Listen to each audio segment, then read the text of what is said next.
मदद करेंगे। जी भाई, माइक नंबर 1 से अगर कोई सवाल हो तो करें। मेरा नाम है त्रिविक्रम दास पालखे। मैं नौकरी करता हूँ यहाँ पर एक हार्डवेयर और प्लाउड के दुकान में। मैं आपका बहुत बार प्रवचन टीवी पे देख चुका हूँ, बहुत आनंद भी आता है। अक्सर आप का जो प्रवचन रहता है, जो हिंदू का जो आता है, आप वेदों से देते हैं, आप यानी जो भी वेदों से कंपेरिजन करते हैं। लेकिन हमारा जो वेद है वो अक्सर जो है वो स्वर्ग यानी जन्नत तक ज़्यादा करके ये करते हैं। लेकिन उसके आगे अगर हिंदू में अगर हम लोग जाएंगे, अगर सही में हिंदू भी नहीं बोलते, हम सनातन धर्म कहते हैं।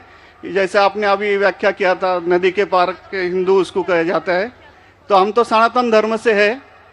तो सनातन धर्म में हमारा जो आता है, जो भगवत गीता, जैसे आपके अंदर जो ये है, जैसा बाइबल का अपनी इस्लाम का ये है, कुरान है, तो इसी तरह हमारा भगवत गीता है। और जो भगवान के बारे में जानना है यानी अल्लाह के बारे में जानना है, तो अगर हमारा है तो भागवतम है।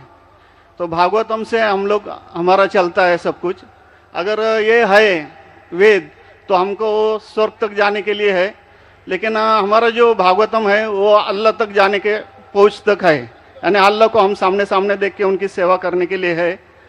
तो जो अभी आपने जो भी बोले थे, जो जवाब दिया था, अभी कर रहे थे औरतों के बारे में, माताजी लोगों के बारे में, तो हमारे भगवत गीता में भी लिखा है कि औरत को भगाता है तो उसको मार दीजिए। ऐसा नहीं है कि आपके इसमें सब में एक ही जैसा है। और आपका प्रवचन मुझे बहुत बहुत अच्छा लगा कि आपने जो कहा, जो लिखा गया किताब है वो किताब के मुताबिक चले तो बहुत आदमी सुखी रहता है। बाकी तो मैं और कुछ सवाल तो कुछ पर्सनल पूछना चाहता हूँ, बाद में मैं आपको मिलके सब पूछूंगा, सबके सामने नहीं पूछ सकता। लेकिन आपका प्रवचन सुन के मुझे बहुत आनंद आया। हमारे हिंदू भाई ने कहा है कि वो काफ़ी मेरे तकरीर देखते हैं टीवी पे और प्रसन्न होते हैं, खुसूसन जब मैं हिंदू धर्म के बारे में कहता हूँ। और वो कहते हैं कि वो सनातन धर्म को मानते हैं। और सनातन धर्म में भी आपको शायद ये पता होगा कि सबसे अव्वल किताब भगवत गीता नहीं है, वेद है। भगवत गीता सनातन धर्म अगर आप पढ़ेंगे, आर्य समाज, आप आर्य समाजिए, सनातन धर्म में बहुत से किस्म है। आपको इस्कॉन से मैं इस्कॉन, बिल्कुल इस्कॉन, हरे रामा हरे कृष्णा, इस्कॉन, ठीक है। तो इस्कॉन का तस्करा करता हूं। मैं गया था एक बार कलकत्ता में, और कलकत्ता में तकरीर थी मेरी। उस वक्त बारिश आती है, बारिश तो हो गई, लेकिन मेरे साथ आने वाले थे इस्कॉन के हेड कलकत्ता के। हम लोग दोनों जाते एक वैन में, वैनिटी वैन, मतलब जो बड़े मैदान में, यहाँ तो माशाल्लाह मैदान के बाजू में काफ़ी बिल्डिंग है, तो बड़े मैदान में प्रोग्राम होता है तो कोई ग्रीन रूम नहीं होता है, तो क्या करते हैं, वैन लेके आते, बस इसमें मेकअप रूम या आराम करने के लिए कंडीशन होता है। तो मैं इस्कॉन के हेड के साथ में बैठा था, तो उन्होंने वही बात कही जो आपने कहा, हमारे लिए सबसे अव्वल है भगवत गीता। मैंने बोला ठीक है, और कहे का वेद भी ठीक है। तो मैंने पूछा, ये भगवत गीता हिंदू धर्म में दो किस्म की किताब है, एक है श्रुति, एक है स्मृति। श्रुति मतलब जो भगवान की भेजी हुई किताब, वेद और उपनिषद। उसने कहा बिल्कुल सही। स्मृति किसे कहते, तो उसने कहने लगा स्मृति कहते वो जो आदमी की लिखी हुई किताब है, मिसाल के तौर पे मनुस्मृति। तो मैंने पूछा ये रामायण और महाभारत क्या है, तो उसने कहा यह है स्मृति। बेशक बिल्कुल सही जवाब था, मैं भी तालिब इल्म हूं। तो मैंने पूछा, बिल्कुल सही कहते, ऊपर आती है श्रुति, वेदा और उपनिषद। स्मृति मतलब दूसरी किताबें, मनुस्मृति, इतिहास।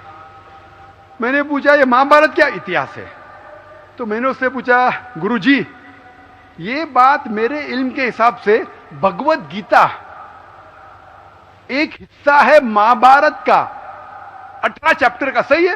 अरे बिल्कुल सही है, आप बहुत इल्म रखते। मैं बेशक। तो जब भगवत गीता महाभारत का हिस्सा है तो महाभारत स्मृति है क्या श्रुति है? चुप बैठ, स्मृति है बोला। तो स्मृति ऊपर क्या नीचे? तो बोले हाँ आपके पास इल्म है ना, इसलिए आप जानते। हम लोग को कहते हैं भगवत गीता ऊंची है, लेकिन हम सही कहते हैं ये भगवत गीता वेद का निचोड़ है। निचोड़ है लेकिन वेद ऊपर है, खुदा की किताब है। भगवत गीता इंसान की लिखी है, किसके जरिए? स्कॉलर्स के। आपके इस्कॉन के गुरु भी कहेंगे वो, लेकिन आप आम आदमी हैं, आप शायद ये पेचीदा चीजें को जानते नहीं। हम तालिब इल्म हैं, मैं स्कॉलर नहीं हूं, तालिब इल्म हूं तकाबले मज़ाहिब का, इस्लाम एंड कंपैरेटिव रिलीजन का। तो बोले बेशक आप बिल्कुल सही कहते हैं। तो मैं कहूंगा अगर वेद और भगवत गीता में टकराव है, किसकी बात मानेंगे? तो बोले आमतौर पे तो हम कहते हैं भगवत गीता ऊपर है, लेकिन आप सही कहते हैं क्योंकि आपका दिल में। तो मैं वो डबल स्टैंडर्ड क्यों? जिसके बाद दिल में बदल जाता है क्या? 2+2 4 ही रहता है, चाहे वो सेकंड स्टैंडर्ड में या 10th स्टैंडर्ड में 2+2 वही रहेगा, 4 बदलेगा नहीं। तो मैं ये कहता हूं गुरुजी से, आपके संत से, कि आप अपनी किताब लोगों में आम करो, हिंदुओं में आम करो वेद। लेकिन हिंदू धर्म में सिर्फ ब्राह्मण ही वेद को पढ़ सकता है, क्षत्रिय नहीं पढ़ सकता है। क्यों? बाकी लोग नहीं पढ़ सकते, वेद व्यास शूद्र नहीं पढ़ सकता। क्यों? हमारे मजहब में ऊंच नीच नहीं है, काला या सफेद, अमीर या गरीब, राजा या फकीर कुरान पढ़ सकता है। नमाज के लिए जब उस ईश्वर की हम इबादत करते हैं, जब खड़े होते नमाज के लिए कंधे से कंधा मिला के करते, चाहे वो फकीर या अमीर या गरीब, फकीर या राजा साथ में खड़ा है तो कंधे से कंधे मिला के खड़ा होता है। और आप यहां देखेंगे, और मैं अल्हम्दुलिल्लाह कई बार सऊदी अरब गया हूं और किंग अब्दुल्ला की दावत पे भी गया हूं, माशाल्लाह उनकी सिक्योरिटी रहती है, तो सिक्योरिटी हट जाती है, आप साथ में तो साथ में अल्हम्दुलिल्लाह। राजा या फकीर, अमीर या गरीब, काला या सफेद, यकसा है। तो मैं ये कहना चाहता हूं, आप बिल्कुल सही कह रहे थे कि वेद स्वर्ग की बात करता है लेकिन खुदा की बात भी करता है। भगवत गीता में भी स्वर्ग की बात लिखा है, खुदा का भी लिखा है। आप बोले अल्लाह के करीब आने के लिए भगवत गीता सही है, बराबर? मैं ये नहीं कह रहा हूँ कि ये वेदों में नहीं कहा, वेदों में बहुत आखिरी में आता है, लेकिन जो भगवत गीता जो है वो डायरेक्ट भगवान हुआ है, यानी अल्लाह ने कहा हुआ है, ऐसा है। तो इसके लिए अभी वेद तो संस्कृत में है, वो पढ़ नहीं सकते, लेकिन जो भगवत गीता है वो बहुत सारी इसमें ट्रांसलेशन हो गई है। और जो भगवत गीता है बहुत सारे आदमी ने यानी लिखी हुई है, करीबन 200-300 लोगों ने लिखी है अपने अपने हिसाब से। हाँ, बिल्कुल सही कहा। लेकिन इस्कॉन का जो गीता है भगवत गीता, वो गुरु परंपरा में है, वो भी आदमी है, एज इट इज लिखा हुआ है। यानी वो परंपरा में अगर गया तो वो कृष्ण तक गया, यानी जिसने जो कहा है वो एज इट इज है, इसके लिए उसका लिखा हुआ as it is Bhagavad Gita. आपके स्वामी प्रभुपदा, बराबर? यस, बराबर हुआ, स्वामी प्रभुपदा। प्रभुपदा इंसानी थे ना? हाँ, इंसानी थे ना, मैं किधर ना बोल रहा हूँ। ये हमारा कुरान जो है ना, डायरेक्ट अल्लाह की तरफ से तो ना मोहम्मद सल्लल्लाहु अलैहि वसल्लम ने लिखा है। वही हम लोग ने ये कुरान जो है डायरेक्ट अल्लाह की नाजिल यूं बहू। इसलिए जितने भी दिगर मज़ाहिब की किताब है, जैसे वक्त जाने लगे बदलते गए। आप बिल्कुल सही कहते, 300 किस्म की किताब है, बाइबल सैकड़ों किस्म, हमारे IRF में 200 किस्म की बाइबल है। आप किस में मानेंगे? कुरान आप लो, कोई भी कुरान लो, इंडिया में, अमेरिका में, यूके में, हिंदुस्तान में, पूना में, हूबहू वही है। एक लफ्ज की बात दूर रही, आ की मात्रा, ई की मात्रा, जबर जेर पेश, वो भी फर्क नहीं है, फत्ता दम्मा कसरा में भी फर्क नहीं है। ओरिजिनल कुरान में तो फत्ता दम्मा कसरा था नहीं, लेकिन आज जब हम पढ़ते हैं माशाअल्लाह। तो मैं ये कहना चाहता हूं, जितनी भी किताबें पहले आई, आज भी आप बिल्कुल सही कहते हैं, भगवत गीता वेद का निचोड़ है। लेकिन जब निचोड़ होता है वो असली फल से कॉन्ट्रडिक्ट करे तो फल और अहम है। मैं बिल्कुल मानता हूं, स्वामी प्रभुपदा मानते हैं कि भगवत गीता क्या है? वेद का निचोड़ है। और वो कहते हैं, मैं भी पढ़ चुका हूं, आपकी Bhagavad Gita as it is पढ़ चुका हूं, उसमें ही लिखा, उसका ही ट्रांसलेशन था। भगवत गीता अध्याय नंबर 7 श्लोका नंबर 20 में, जो कोई दुनियादारी के पीछे भागता है वो गलत खुदाओं के पीछे भागता है। आपकी भगवत गीता में लिखा एज इट इज में, और उसका अगर प्रीफेस पढ़ेंगे उसमें लिखा है कि ये जो वेद है वो गाय है, बहुत से गाय है, और कृष्ण क्या है? दूध निकालने वाला इंसान। और दूध क्या है? भगवत गीता है। सही कह रहा हूं कि नहीं? प्रीफेस में लिखे है। कौन कहता है? आपके स्वामी प्रभुपदा। मुझे उसका ट्रांसलेशन पसंद है। अक्सर हमारे वहां भी माशाअल्लाह 50 से ज्यादा भगवत गीता है। मैं लेकिन स्वामी प्रभुपदा की गीता को पसंद करता हूं, अच्छी गीता है, इसीलिए मैं प्रीफेस कह रहा हूं। लेकिन उसमें भी लिखा हुआ है, उसके अंदर भी वो निचोड़े वेद का निचोड़ है। लेकिन निचोड़ मतलब नहीं कि असल फल को गाय को छोड़ देंगे, गाय चले जाएंगी तो दूध क्या करेंगे आप? गाय रहेंगी तो दूध मिलते रहेगा ना, दूध को लेंगे गाय को मार देंगे, दूध आपका खत्म हो जाएगा। भाई गाय को जिंदा रखो, रोज दूध लो, बराबर के नहीं? दूसरे बच्चे पैदा करेंगे गाय, लेकिन तो गाय को मत छोड़िए। इससे हमें पता लगता है, उसमें लिखा हुआ है, आपके वेद में लिखा हुआ है कि और एक पैगंबर आने वाला है। आपकी भगवत गीता में लिखा है चैप्टर नंबर 4 में वर्ष नंबर 7 से 8 में, यदा धर्मस्य, यानी युग युग में जब भी परेशानी आएंगी इस धरती पे तो मैं एक रूप हासिल करूंगा, अवतार। अवतार की सही मानी आपको मिलेगा वेद से, उसमें पता चलता है जिसे हम कहते हैं पैगंबर, आखिरी पैगंबर, आखिरी अवतार कौन है? कल के अवतार। अगर आप भगवत गीता में मानते, अगर आप वेद में मानते, आपको आखिरी अवतार कल के अवतार में मानना ही पड़ेगा, फिर ही आप कह सकते मैं असल भक्त हूं भगवत गीता का। वो तो है ही, आपने जो बताया कल के अवतार तो आने वाला तो ही आप है, मानते कल के लास्ट अवतार में आने वाला है। आ चुका है। और उसमें लिखा था कल के अवतार की मां के नाम क्या है? सुमति। सुमति की मानी अमन, अरबी में कहते हैं आमिना। मोहम्मद सल्लल्लाहु अलैहि वसल्लम के वालदा का नाम था आमिना। उसमें लिखा है कल के अवतार, चैप्टर नंबर, अभी हवाला भी दे रहा हूं मैं, टाइम मिल रहा है ना, कल के अवतार चैप्टर नंबर 2 वर्ष नंबर 5 श्लोक नंबर 5, 7, 9, 11, 15। इसमें लिखा है कि उसके वालिद का नाम है विष्णु यास। विष्णु यास मतलब खुदा का बंदा, अरबी में तर्जुमा करेंगे अब्दुल्ला। मोहम्मद सल्लल्लाहु अलैहि वसल्लम के वालिद का नाम था अब्दुल्ला।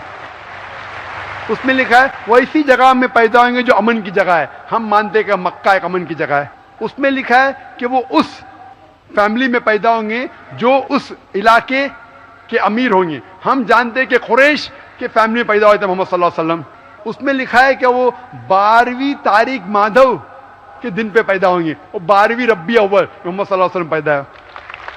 आगे आप पढ़ेंगे, वेद में लिखा है कि उसके 4 करीब दोस्त थे, जिसका मैं जिक्र किया हूं। 4 करीब दोस्त मोहम्मद सल्लल्लाहु अलैहि वसल्लम के थे, जो हजरत अबू बकर, हजरत उमर, हजरत उस्मान, हजरत अली। मैं अल्लाह भी मौल, अल्लाह ताला की रहमत सब पे हो। किसके बारे में जिक्र करें? उनको सबसे पहली जो वही आएंगी वो आएंगी एक गार के अंदर। हम जानते हैं मोहम्मद सल्लल्लाहु अलैहि वसल्लम सबसे पहली वही आए गारे हिरा में। फिर वो करेंगे हिजरत, नॉर्थ की तरफ फिर से वापस आएंगे। मोहम्मद सल्लल्लाहु अलैहि वसल्लम हिजरत की मदीना जो नॉर्थ के ऊपर है, फिर से वापस आए। मैं तो 1 घंटा सिर्फ तस्करा कर सकता हूं मोहम्मद सल्लल्लाहु अलैहि वसल्लम हिंदू धर्म में, वक्त नहीं है।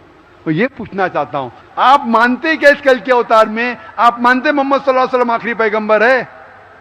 मैं तो कुरान 3 बार पढ़ा हूँ साहब, मैं तो मानता हूँ कुरान को, वो बात नहीं है। मानना सिर्फ जरूरी नहीं, अमल करना जरूरी है। मैं कहूंगा मैं खुदा को मानता हूं, खुदा की बात पे अमल ना करता हूं तो बेकार है। मैं कहता हूं मैं मेरे वालिद से बहुत मोहब्बत करता हूं, वालिद की बेइज्जती करता हूं, वालिद की बात नहीं मानता हूं, वालिद से बदतमीजी करता हूं, तो क्या फायदा? आप समझ रहे ना?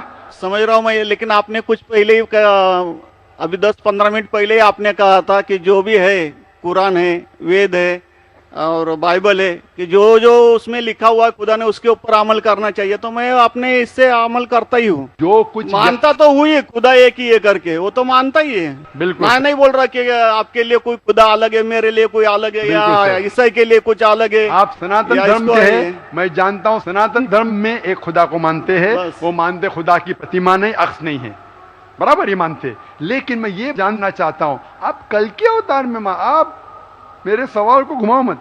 मैं जानता हूं, नहीं है मैं ये जानता हूं, सनातन धर्म के बारे में जानता हूं। पहले स्टेज में आप पास कर चुके, एक खुदा में मानते, बिल्कुल सही। मैं ये बात जानना चाहता हूं कि उस खुदा के अवतार पैगंबर, आखिरी पैगंबर में आप मानते हैं क्या नहीं मोहम्मद सल्लल्लाहु अलैहि वसल्लम? ये मेरा सवाल है। यानी मोहम्मद पैगंबर को आप मानते कि वो आखिरी पैगंबर थे क्या नहीं मानते? वो तो मानता हूँ मैं, मुझे मालूम है ना मोहम्मद पैगंबर आखिरी थे मोहम्मदन। वो तो मानता ही हूँ। मोहम्मदन में ने आपके लिए, सबके लिए है ना। बिल्कुल सही। तो कोई धर्म, कोई एक मजहब का थोड़ी रहता, गुरु तो सबके रहता है। वो एक मजहब का थोड़ी गुरु रहता है कि वो एक मजहब के लिए, वो सब मजहब के लिए गुरु रहता, तो मानता ही मैं उसको। बिल्कुल सही। लेकिन ये कहना कि सब मजहब यकसा है हूबहू, ये सही नहीं। यकसानियत है, इसीलिए मैंने कहा यकसानियत पे अमल करो। आप बोलेंगे मैं सब हिंदू चीज पे अमल करूंगा, कई हिंदू जाते बुत परस्ती करने के लिए, आप नहीं करते, अच्छी बात है अल्हम्दुलिल्लाह, इसीलिए मैं आपको कांग्रेचुलेट करता हूं। आप बुत परस्ती नहीं करते, मैं आपको कांग्रेचुलेट करता हूं, मैं कांग्रेचुलेट करता हूं, क्योंकि सनातन धर्म बुत परस्ती नहीं करता है। अल्हम्दुलिल्लाह सुम्मा अल्हम्दुलिल्लाह आप आधे इम्तिहान में सफलता पा गए। अभी ये पूछता हूं मैं, जैसे आपने कहा आप अगर मोहम्मद सल्लल्लाहु अलैहि वसल्लम को आखिरी पैगंबर मानते हैं तो उसके पैगाम पे अमल करना जरूरी है। सिर्फ पैगाम को पढ़ना जरूरी नहीं, पैगाम पे अमल करना जरूरी है। अगर मैं कहता हूं मानता हूं लेकिन अमल नहीं करता तो कोई फायदा नहीं। तो ये होता है कि अपने मन से खुदा की बात जो आखिरी पैगाम है कुरान शरीफ और आखिरी पैगंबर मोहम्मद सल्लल्लाहु अलैहि वसल्लम में मानना जरूरी है, फिर ही आप सही तरीके से मजहब को पहचान सकेंगे। Hope that answers the question. नहीं, बस थैंक यू। कुछ बोलेंगे आपको? मुझे ये कहना चाहिए था, अभी आप बोल रहे थे अमल करना चाहिए, अमल करना चाहिए, तो मैं मोमिन बनने का पूरा कोशिश किया, क्योंकि मैं वो मोमिन का क्या रहता है वो 3-4 इसमें सुन चुका हूँ। मोमिन का क्या रहता है? मोमिन का जो बताया था ना, क्या जो रीजन जो कैसा रहता है मोमिन, कैसा रहता है मैं जानना चाहता हूँ। नहीं, मैं इतना याद में जितना रखा हूँ मैं जो भी बोल याद नहीं है सकता है, जो भी याद है बोल लीजिए, नो प्रॉब्लम। जो कमी है मैं पूरी कर लूंगा। नहीं यार, जान लीजिए, अगर दूसरे को भी क्वेश्चन पूछना है मैं आपसे मोहब्बत करता हूँ, मैं आपको पर्सनली मिलता हूँ बाद में। अच्छा, बाद में मिलेंगे स्टेज के बाद इंशाल्लाह। ठीक है, हरे कृष्णा। बहनों की तरफ से कोई अगर सवाल हो तो गैर मुस्लिम बहनों को तरजीह दी जाए, उनको पहले मौका दिया जाए। My name is Sneha Manoj Raizada. I'm studying. My question is, I want to convert into a Muslim. I'm following Islam for a year now, and I have a problem. My parents